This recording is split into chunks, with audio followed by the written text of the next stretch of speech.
Bismillahirrahmanirrahim. Assalamualaikum warahmatullahi wabarakatuh.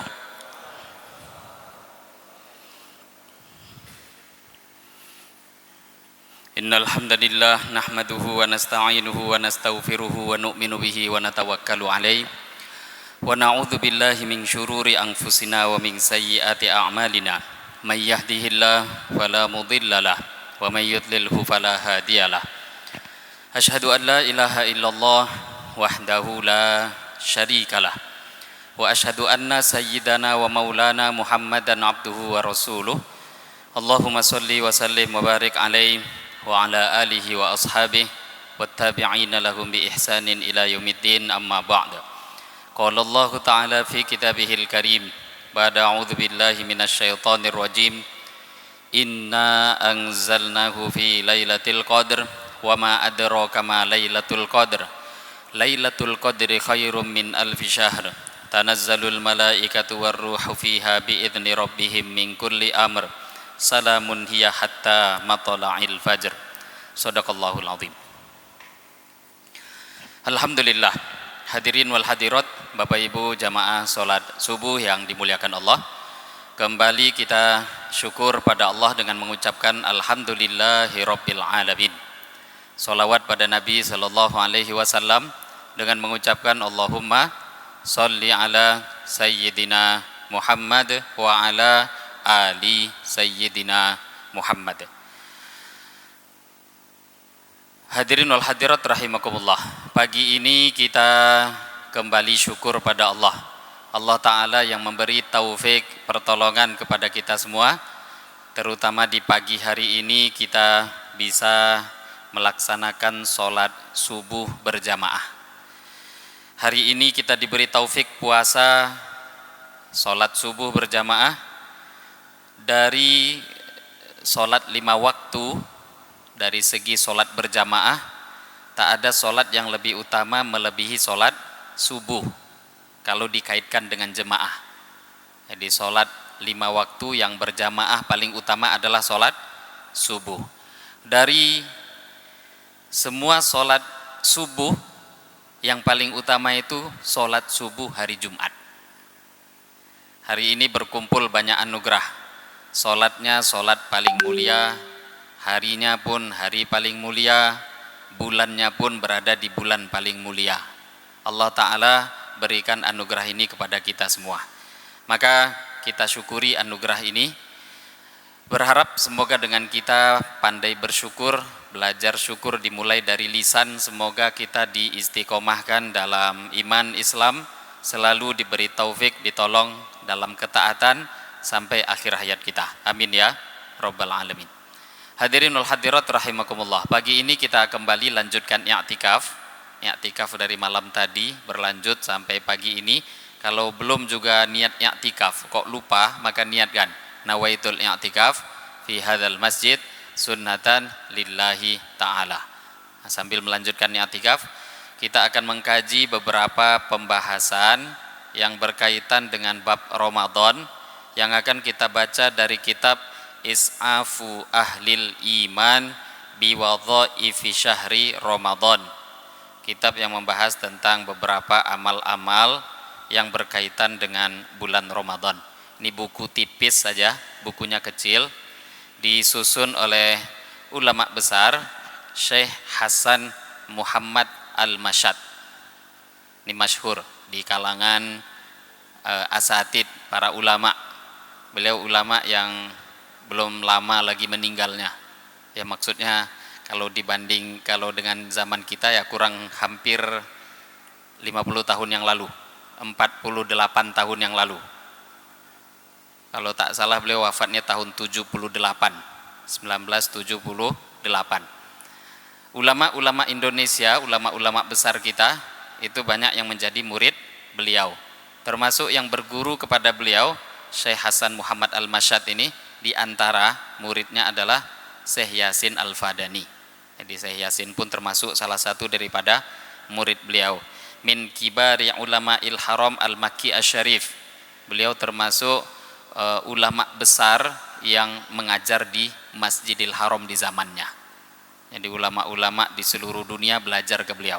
ikut kitab beliau yang beliau susun berkaitan dengan wadhaif syahri Ramadan, beberapa amal-amal berkaitan dengan bulan Ramadan. Nah, saya alhamdulillah pernah belajar dengan salah satu murid beliau yang juga udah wafat, Kiai Ahmad Mukhlisun rahimahullahu taala. Nah, beliau juga pernah belajar langsung ke Syekh Hasan Muhammad Al-Masyad rahimahullahu taala. Kita akan baca dengan satu judul, Babu Majaa lis-shaim 'inda fitrihi wa ma yaqulu 'indahu. Bab tentang hadis-hadis yang datang berkaitan dengan apa yang dibaca oleh orang yang sedang berpuasa, apa bacaan doa yang dianjurkan ketika dia berbuka puasa. Hadirin wal hadirat rahimakumullah. Nabi sallallahu alaihi wasallam bersabda, kata Nabi, "Thalathatun la turaddu da'watuhum." Ada 3 orang la turaddu da'watuhum, doanya tidak akan ditolak, pasti makbulnya. As-shaimu hatta yuftir. Yang pertama, orang yang berpuasa hatta yuftir, sehingga sampai dia berbuka puasa. Wal imamul adil, yang kedua pemimpin, imam, pemimpin yang adil. Yang ketiga da'watul madlum, doanya orang yang terzalimi. Yarfa'uhallahu fawqal ghamam, Allah angkat doa mereka itu melewati awan. Wa tuftahu laha abwabus sama, dan dibukakan untuk mereka untuk doa tadi pintu langit. Wa yaqulu rabb, Allah Ta'ala pun berfirman, wa izzati wa jalai, demi kemuliaan, demi keagunganku, la angsurannaka walau ba'dahin, pasti aku akan berikan pertolongan kepada engkau walaupun suatu saat nanti. Rawahu Tirmidzi wa hasanahu, hadis ini diriwayatkan oleh Imam Tirmidzi. Imam Tirmidzi menghasankan hadis ini. Berkata Imam Al-Munziri, hadis ini juga diriwayatkan oleh Imam Ibnu Majah, Imam Ahmad, Ibnu Khuzaimah, Imam Ibnu Hibban dalam sahih mereka. Hanya saja ada sebahagian yang meriwayatkan pakai hatta yuftiru, sebahagian meriwayatkan hina yuftiru. Jadi di sini digarisbawahi, ada tadi di pertama, salah satu yang pertama orang yang dikabulkan doanya adalah as-shaim hatta yuftir, orang yang berpuasa sehingga dia berbuka. Dalam riwayat lain menggunakan kalimat hina. Kalau menggunakan hina yuftir, maka artinya jadi berbeda. Di antara doa yang makbul adalah doanya orang yang berpuasa ketika sedang berbuka. Maka berarti khusus untuk orang yang doa ketika berbuka. Tapi kalau hatta, itu berarti lebih lapang, lebih luas. Selagi orang itu puasa, mulai subuh, siang, sore, sepanjang puasanya, dia berada di dalam kondisi mustajabud dakwah, doanya itu makbul di sisi Allah. Nah, hadirinul hadirat, puasa ini ternyata menjadi salah satu asbab doa kita dikabulkan oleh Allah. Hanya saja kadang banyak di kalangan kita umat Islam lupa, tidak memanfaatkan kesempatan yang besar ini. Hidup di dunia jelas masalah isinya. Hidup ini kalau tak ada masalah bukan hidup namanya. Setiap orang punya masalah. Laki-laki punya masalah, perempuan pun punya masalah. Yang tua punya masalah, yang muda punya masalah, yang kaya punya masalah, yang miskin punya masalah. Tambah kaya, tambah banyak masalahnya. Tambah tinggi jabatan, tambah besar masalah. Solusi masalah Allah berikan kepada kita lewat doa. Nah, hanya saja banyak yang tidak memanfaatkan kesempatan ini. Waktu-waktu makbul itu Allah berikan terutama di bulan Ramadan ketika sedang berpuasa, atau yang kedua ketika sedang berbuka puasa. Kemudian di antara doa makbul imam yang adil, pemimpin yang adil. Ternyata jadi wali Allah itu enggak harus jadi orang miskin, enggak harus jadi rakyat jelata. Bisa saja orang itu jadi wali Allah tapi dia raja, bisa, tapi ada syarat. Jadi raja, jadi pemimpin yang adil. Apakah cuma orang miskin yang bisa masuk surga? Enggak. Orang kaya pun bisa, asalkan kayanya taat amal agama. Jadi pemimpin taat, wali Allah. Jadi rakyat biasa asal taat, wali Allah juga. Nah, pemimpin yang adil, masa-masa ketika dia sedang adil dalam menjadi pimpinan, kehidupan dia itu dijadikan oleh Allah doanya makbul. Di antaranya lagi dalam hadis tadi, da'watul madlum, doanya orang yang terzalimi walaupun dia kafir.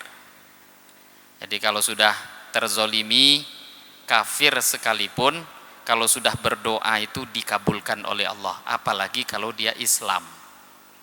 Jadi dalam hal orang yang terzolimi itu tidak dipandang oleh Allah apakah dia itu soleh atau tidak, kafir atau tidak, enggak. Terzolimi sudah berbahaya. Ittaqu da'watal madlum fa innahu laisa bainaha wa bainallahi hijab. Takutlah kalian dengan doanya orang yang terzolimi, karena tak ada hijab, tak ada penghalang doa mereka antara mereka dengan Allah. Sebenarnya Bapak Ibu, orang yang terzolimi itu nggak ada ruginya. Sebenarnya orang yang terzolimi nggak ada rugi.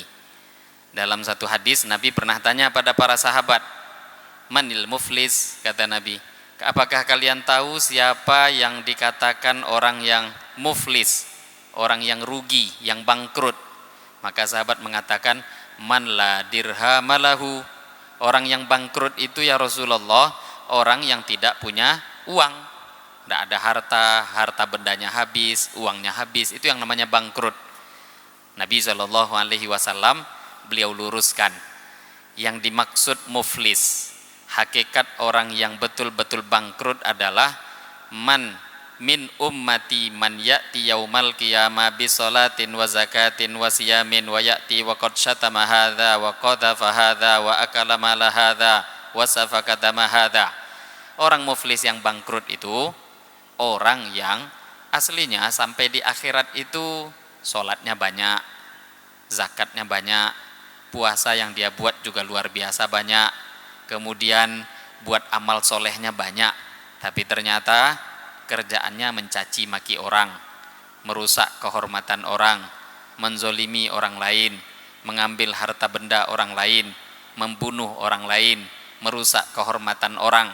Sehingga kata Nabi SAW, fayu'ti hadza min hasanatihi wa hadza min hasanatihi fa in faniyat hasanatuhu qabla ayyak dia ma'alai ukhidha min khotoyahum faturihat alaihi thumma turiha finnar.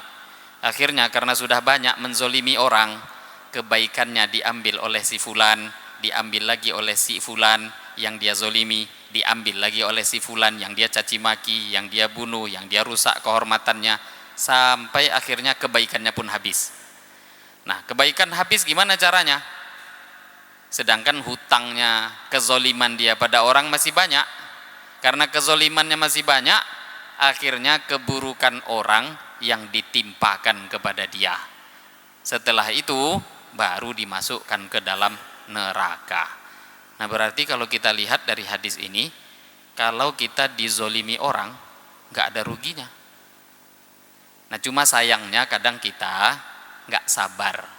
Kadang Bapak Ibu banyak di dunia ini awal mula posisi kita itu madlum, terzolimi, tapi na'udzubillah ujung-ujung berubah menjadi zolim.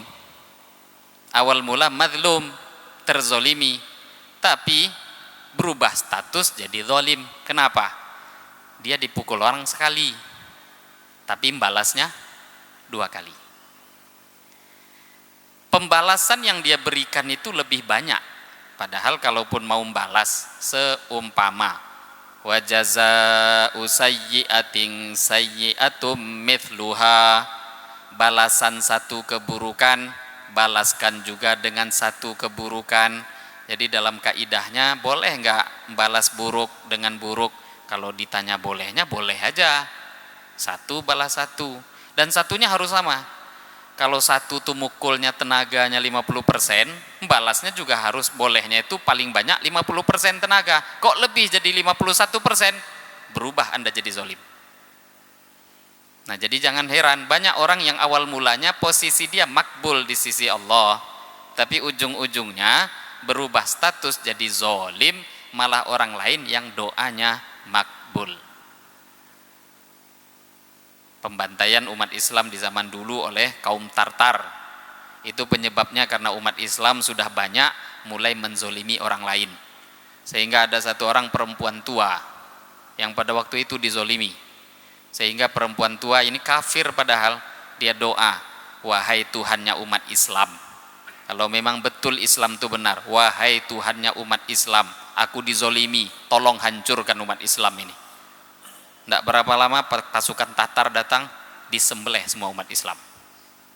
Jadi kezoliman itu awal mula orang-orang itu memang yang kalau mazlum layak mendapat pertolongan, layak makbul doanya, tapi bisa-bisa berubah menjadi orang yang terjauh dari rahmat Allah Subhanahu wa ta'ala. Maka kita kalau dizolimi orang, yang terbaik itu sabar. Manfaatkan waktu keadaan seperti itu untuk mengambil manfaat doa makbul, yang pastinya kita pun juga nggak akan rugi di akhirat, nggak akan rugi. Kita jelas pahala kita kurang, dosa kita pun banyak. Nah, kalau memang kita dizolimi orang lain, pahala orang tuh bisa kita ambil. Kalaupun dia nggak soleh, tinggal dosa kita kirim ke dia. Nggak ada ruginya sedikit pun orang ketika mereka dalam posisi terzalimi. Kemudian orang berpuasa, karena makbulnya diantara doa adalah ketika berpuasa, atau paling tidak secara khusus Bapak Ibu ketika berbuka puasa, maka di sini juga banyak diantara kita umat Islam lalai memanfaatkan doa ketika berbuka puasa. Kita sering mendengar doa-doa berbuka puasa. Ada beberapa hadis Nabi yang menerangkan tentang doa berbuka puasa. Di antaranya hadis yang diriwayatkan oleh sahabat Abdullah bin Abi Mulaikah daripada sahabat Abdullah bin Amr bin Al-As radhiyallahu taala anhuma, beliau mengatakan Rasulullah sallallahu alaihi wasallam bersabda, innalis shaim inda fitrihi la da'watan maturat. Kata Nabi, sesungguhnya bagi orang yang berpuasa ada satu doa yang tidak akan ditolak oleh Allah ketika dia berbuka puasa. Jadi memang ini menguatkan riwayat yang berarti doa makbul ketika berbuka. Kemudian beliau sahabat Ibnu Amr, Abdullah bin Amr bin Al-As mengatakan, aku telah mendengar Nabi sallallahu alaihi wasallam beliau membaca doa ketika berbuka, Allahumma inni as'aluka bi rahmatika allati wasi'at kulla syai' an taghfirli. Ya Allah, inni as'aluka, aku minta kepada engkau, bi rahmatika dengan rahmat engkau, allati wasi'at kulla syai', yang meliputi segala sesuatu, ang taghfirli, aku minta agar engkau mengampuni aku. Ini hadis ini disampaikan oleh Imam Ibnu Hajar Al-Asqalani, isnaduhu hasan, sanad hadis ini hasan. Sebenarnya nggak perlu hasan Bapak Ibu, dhaif pun kalau berkaitan dengan fadhailul a'mal sepakat seluruh ulama diperbolehkan. Nah, kalau hasan ya tentu jauh lebih baik, apalagi sahih.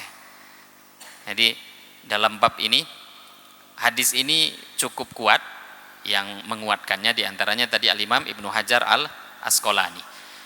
Doa ini ringkas tapi sudah mencakup semua hajat dunia akhirat kita.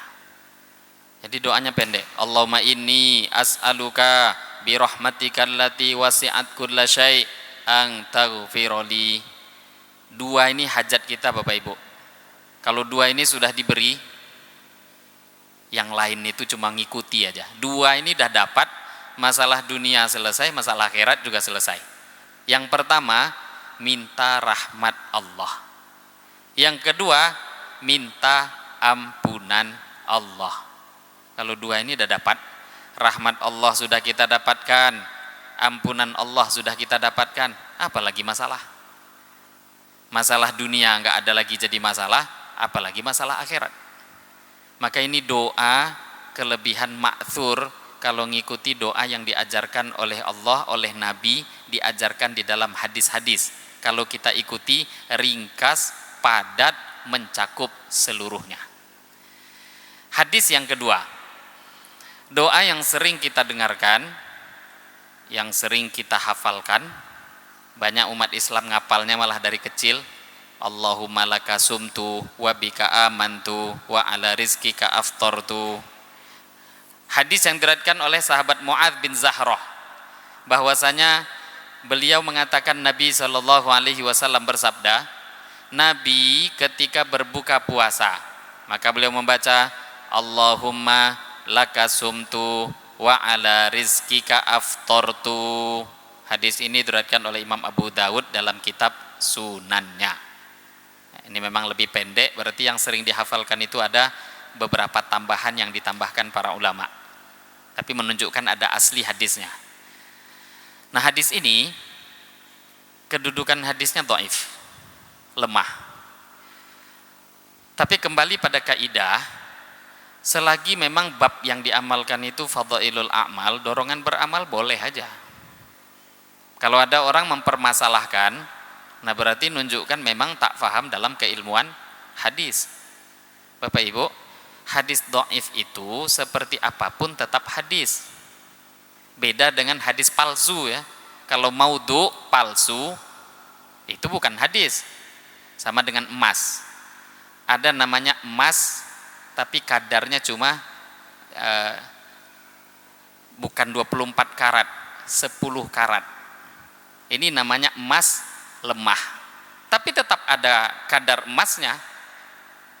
Tapi kalau dibilang emas palsu, sedikit pun tidak ada emasnya, bentuknya saja seperti emas tapi tak ada kadar emas sama sekali. Nah, kalau hadis walau dhaif itu, walaupun dikatakan dhaif itu masih bisa diamalkan karena masih dinisbatkan pada Rasulullah, masih dikatakan hadis. Jadi para ulama masih meringankan untuk mengamalkan, terutama dalam bab-bab fadhailul a'mal.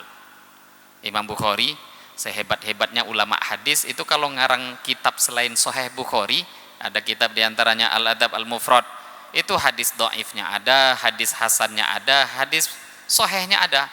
Nah, kenapa? Ya sesuai judul yang beliau tulis, Al-Adab Al-Mufrad. Kitab ini nulis tentang adab. Adab itu fadilah amal. Jadi kalau ada orang mempermasalahkan kenapa diamalkan hadis dhaif, berarti ngajari Imam Bukhari. Nah, hadis ini yang kita dengar tadi dhaif, boleh diamalkan karena berkaitan dengan fadhailul a'mal. Lah sayangnya di zaman ini ada orang-orang yang mengaku belajar hadis, mereka katakan hadis ini dhaif, jangan diamalkan. Malah dia arahkan kepada hadis lain.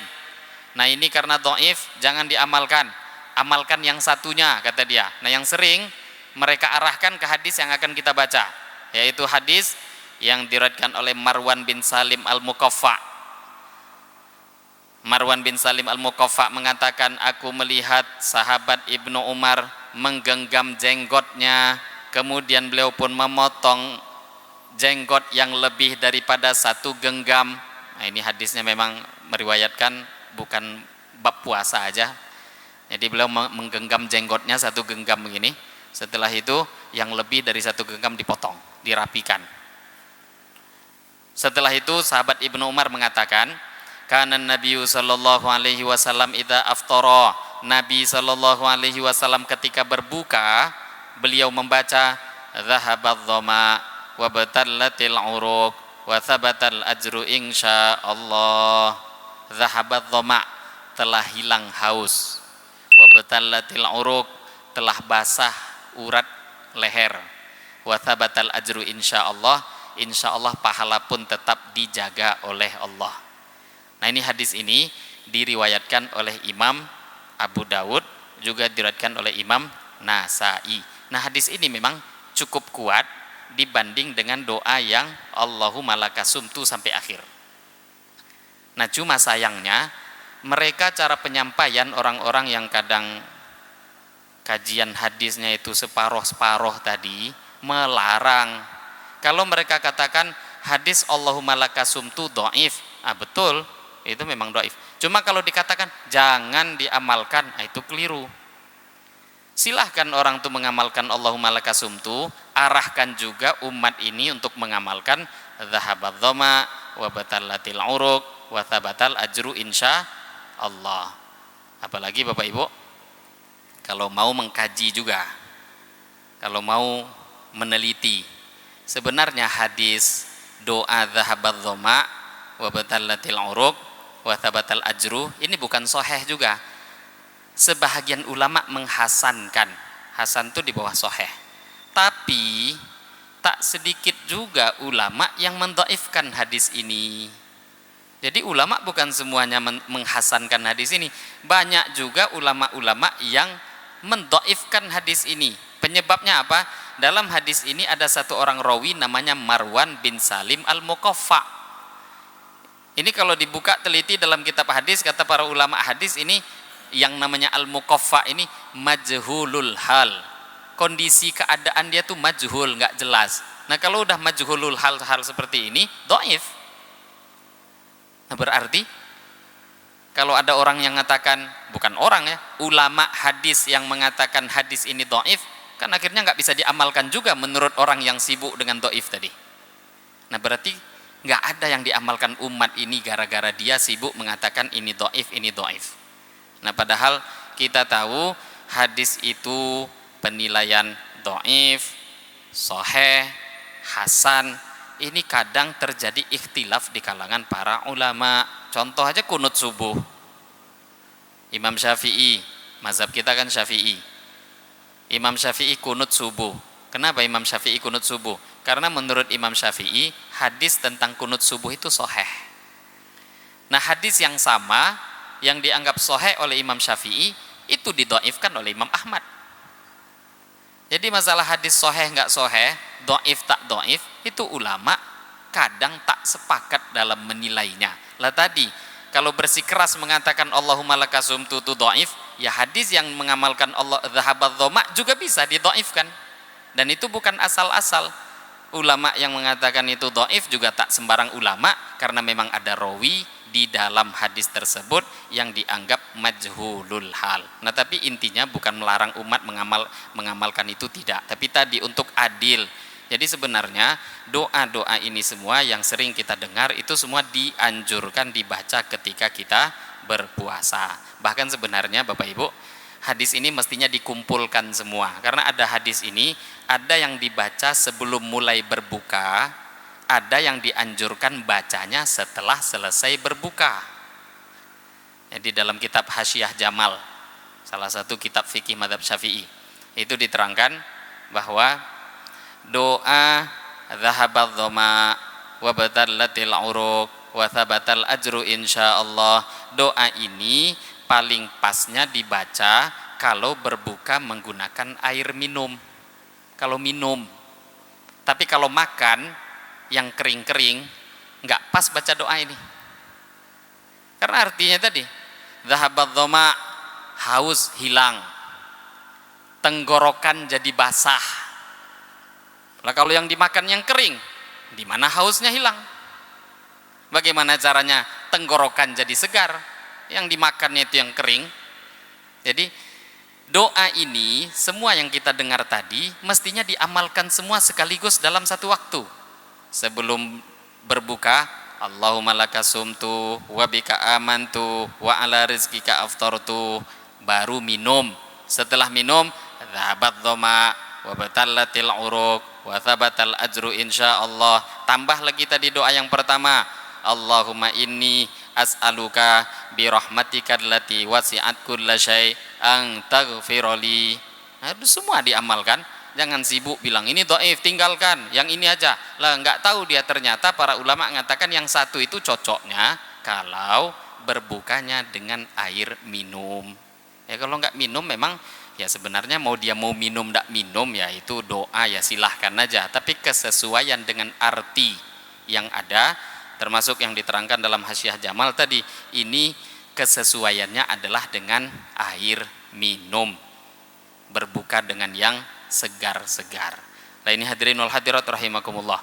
Kalau kesempatan ini kadang kita lupakan, padahal doanya pendek tadi, cuma 1 menit pun tidak sampai. Mau baca 3 doa itu 1 menit pun tak sampai. Tapi kadang 1 menit pun umat Islam, kadang kita sendiri lupa untuk mengamalkan. Padahal ulama-ulama kita, tuan-tuan guru, para buya, itu kalau di pesantren-pesantren bukan cuma doa ketika berbuka puasa, itu buat istighosah 1 jam sebelum maghrib. Ngaji dulu, baca hadis, ngaji dulu, mungkin belajar fikih. Nah setelah itu nanti 15-20 menit sebelum azan maghrib istighosah doa, panjang-panjang doanya sampai azan maghrib. Nah mestinya tadi kita manfaatkan tadi bukan hanya ketika berbuka, tapi ambil keuntungan besar ini, kesempatan yang Allah berikan terutama karena kita puasa, untuk mengambil manfaat doa-doa makbul itu kita manfaatkan. Kadang kita ini sibuk datang ke ustadz, ulama, minta doa ustadz, ada masalah, bantu ustadz, doanya boleh saja. Jangankan kita, Nabi pun pernah kok minta doa. Kenapa Nabi pernah minta doa? Untuk ngajarin kita, tandanya boleh. Ketika Sayyidina Umar ibnul Khattab hendak pergi haji umroh, itu Nabi datangi, la tangsani fi du'aika ya ukhayya, jangan lupakan aku nanti dalam doa engkau wahai saudaraku, kata Nabi. Jadi Nabi pernah minta doa pada orang lain, pada Sayyidina Umar ibnul Khattab. Lah kalau Nabi pernah, ya kita bagaimana? Tentu lebih dianjurkan. Tapi tadi jangan kita cuma minta doa, tapi kita malah melepaskan kesempatan-kesempatan yang Allah berikan kepada kita. Nah itu salah satu dari 3 contoh doa makbul. Sebenarnya banyak. Kalau kita lihat hadis-hadis lain yang menerangkan doa makbul masih ada. Contoh dakwatul walid liwaladihi. Contoh doa makbul itu doanya orang tua pada anak. Contoh doa makbul lagi dalam hadis lain, dakwatul musafir, doanya musafir. Termasuk doa makbul di sepertiga malam terakhir. Banyak hadis-hadis yang menerangkan tentang doa makbul. Tergantung kita sekarang mau memanfaatkan kesempatan itu atau tidak. Nah kalau puasa ini, terutama tentu Ramadan, berarti sepanjang puasa, paling tidak lebih khususnya ketika berbuka setiap hari, kesempatan itu selalu ada. Nah jangan sampai kita menyia-nyiakan kesempatan ini. Nah ini hadirin wal hadirat, beberapa pembahasan hadis-hadis Nabi berkaitan dengan bab puasa, terutama tadi makbulnya doa bagi orang yang sedang berpuasa. Ini yang bisa kita bahas di pagi hari ini. Semoga dari hadis-hadis atau pembahasan yang kita dengarkan bisa kita ambil faedah dan kita amalkan dalam kehidupan sehari-hari. Masih ada kesempatan sebelum kita sholat isyraq beberapa menit ke depan. Mungkin di antara Bapak Ibu, ikhwan akhwat fillah, kalau ada yang mau bertanya, diskusi atau tanya jawab, dipersilahkan. Ada yang mau bertanya mungkin? Ya silahkan.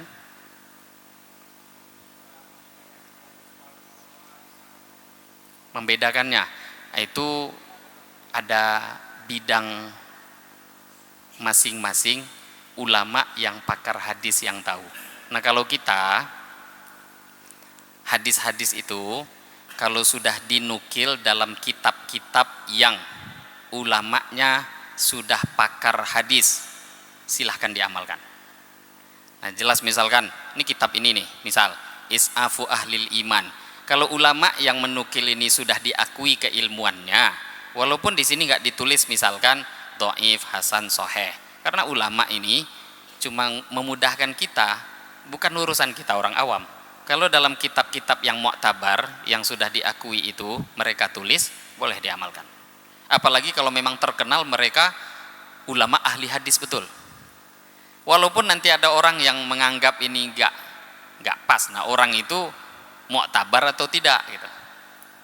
Jadi cukup dengan kita melihat dinukil di kitab-kitab yang mu'tabar, itu boleh diamalkan. Nah, contoh yang kitab mu'tabar ya fikih mazhab. Jadi kalau sudah dinukil dalam kitab-kitab fikih mazhab, fikih yang diakui yang mu'tabar sekarang 4 mazhab, kalau sudah dinukil di situ boleh diamalkan.